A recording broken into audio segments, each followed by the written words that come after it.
Hello, we are back with a new episode on our journey learning 6502 assembly. And today I want to talk about relocatable versus non-relocatable code.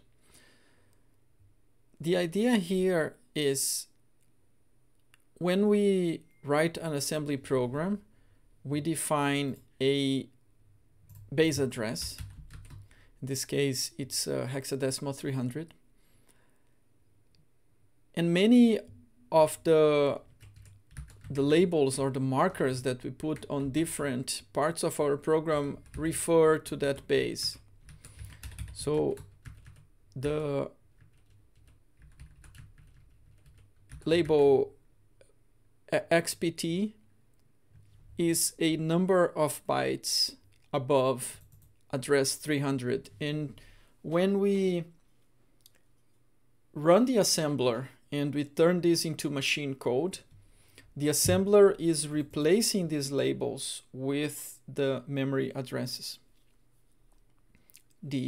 So this in the assembly, the assembling process gets translated to the 300 something, and that thing is fixed. And when we have instructions that are using these labels, and those instructions, they take a memory address. For instance, the jump instruction is, you have to provide us as an argument a memory address, and that memory address is now fixed at 300 something. And let's say we load our program to a different memory address. We are not loading our program using 300 as the base address, but we are using, I don't know, something else. We're using 4000. All of a sudden, location 300 something will not contain our XPT routine. It's going to contain something else. I don't know, garbage. And we are basically making a jump to that location with unpredictable consequences. So this is a non-relocatable program. So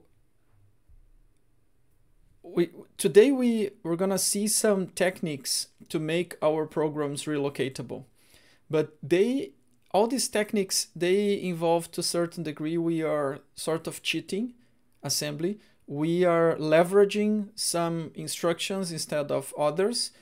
It's going definitely to make the programs harder to read in order to achieve this relocatability, which is not always necessary. It's just something that we should have in our assembly programmer's toolbox. So essentially, the idea is we get rid of instructions that require fixed memory addresses, and we use instructions that require relative memory addresses, or a delta, a shift, a difference between the current point in memory and the point in memory where the thing we want is. So let's take this as an example. So we already know that jump is a problem here. So you see what this program is doing is we define that it starts at memory address hexa 300, and then we define a constant pointing to the bell monitor subroutine, and then at the entry point we jump to this routine XPT. We are assuming that here in the middle there's something else, might be, this could be a larger program, and here we have many other instructions, or we have data. It doesn't matter. We're just doing a jump to a fixed memory location, and here we are just calling the bell and exiting. So this is the problematic part. We need to get rid of this jump. And what we could do is then, for instance, use a conditional branch instructions. We could say when carry is clear, then we go to XPT. So the thing is,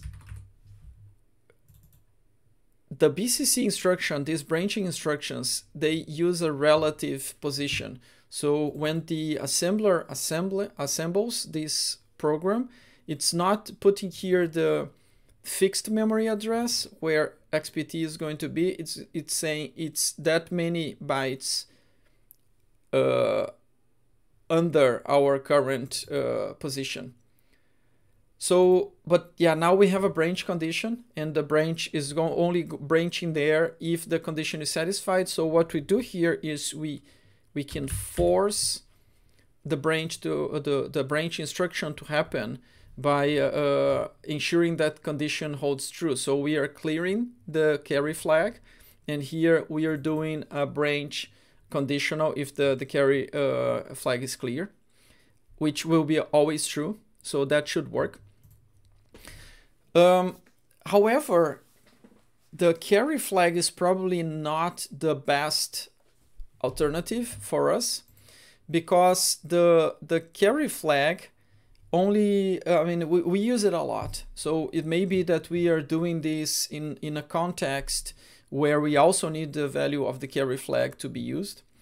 However, there is another flag that we haven't seen so far, which is seldom used. That's the overflow flag. And later, probably in a much later episode, we're gonna see what it's good for. But trust me, we do have a overflow flag. And what we can do here is called the BVC branch condition, which is if the overflow flag is clear, and then we clear the overflow flag like this. So we are doing pretty much the same thing, but now using a flag that we are unlikely to need. Of course, in some places we might need it, so you have to always choose a flag that you can afford to change the state of that flag without affecting the surroundings. So you see, we got rid of the jump this way. There is sort of a limitation that you can only do that for distances that are 127 bytes away from this position. So if this thing happened to be really far away down the program, so we need to go in chunks of 127 by 137. So I could say I have, I don't know, a point here. And from here, I do the same trick.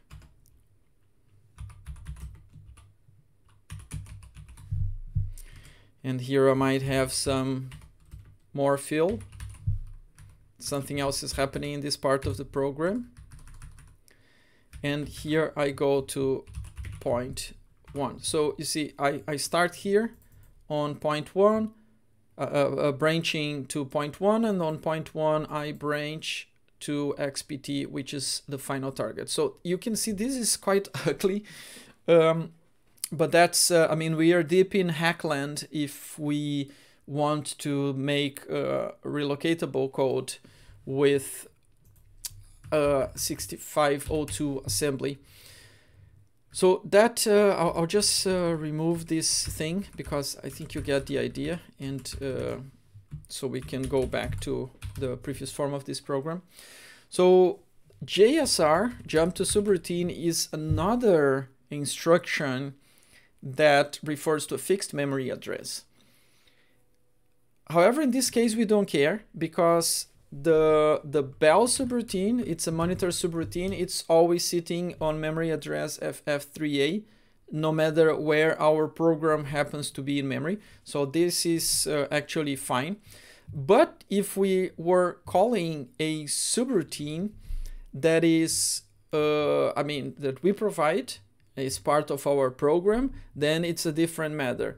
And here it's more complicated than just doing a branching instruction, because as you know, when you jump to a subroutine, we push into the stack the value that we should return to when you do the return from subroutine call.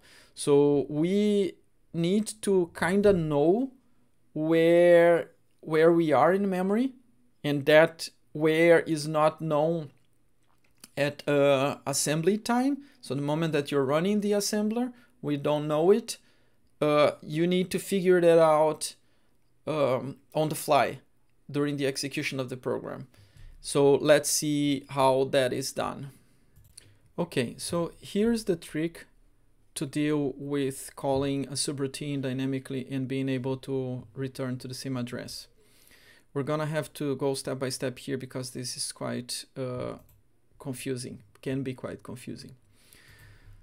So here we define a subroutine that points to memory address FF58, and that memory address is part of the monitor subroutines and contains an RTS instruction, just like this one. So when we call JSR to this location, what it does is it goes to this memory, executes the instruction, this memory location that is an RTS, and then immediately comes back to the next instruction here. So why are we doing that? In order to understand why we're doing that, we have to take a look at a diagram shown in the assembly lines book. Okay, so here's the relevant diagram. You see, our program is executing happily in a certain point, and the stack contains a number of memory addresses that we don't know which ones they are because we are executing this program is meant to be relocatable, so it could be anywhere in memory. Then when we call that JSR, we get 2 bytes with the current address get pushed to the stack. And after the RTS, we return to that memory address, and then the pointer to the top of the stack gets decremented 2 bytes. The whole point here is to, I mean, we have already gone back to this memory address, so we don't need to have this on the stack anymore. But notice that the contents of the memory addresses don't get removed from memory. They are just there. We are just if we keep putting things on the stack, we're gonna override them. But we're not going to put anything on the stacks because we don't want to override them. We want to make a trick with them. And the trick is we are moving the contents of the stack. We are moving the top of the stack to the X register, and then we are loading the accumulator with the stack plus an increment added to the X register, and we are storing this in a memory location on page 0. And then we are decrementing X, and we are doing it again. So when we do this, we are basically going and fetching from above the top of the stack those 2 bytes, and because those 2 bytes basically point to this location, right? Because we made a JSR here to this subroutine, and it returned immediately, and the byproduct of having come back is now we have above the top of the stack 2 bytes with the memory address that points to here, which is the instruction just after the one that we executed. So we know the value of this position, and if we know this value, now we can do we know where our program is in memory, and we can do stuff with it. So the problem with that, as it is right now, is actually because the stack is last in first out, we got our 2 bytes that indicate the memory address in the wrong order. If we just take them in order, we get them in the wrong order. So here we see a variation. This is a new locator program. We see a variation where instead of immediately taking whatever is on the stack, we first decrement X. So we take the byte that comes before that one, and then we increment back. So basically we are with this decrement and increment X operations on rows lines 9 and 12, we are reversing the order that we get these bytes, and hence we are taking them in the right order expected by 6502. So this is the principle. And if we go back to our original example of the bell, but a bell in a version that is now relocatable, we have something like this. Give me a moment here. So this is very long and very ugly, but this is the price of turning this thing into something relocatable. So let me show you what we have here.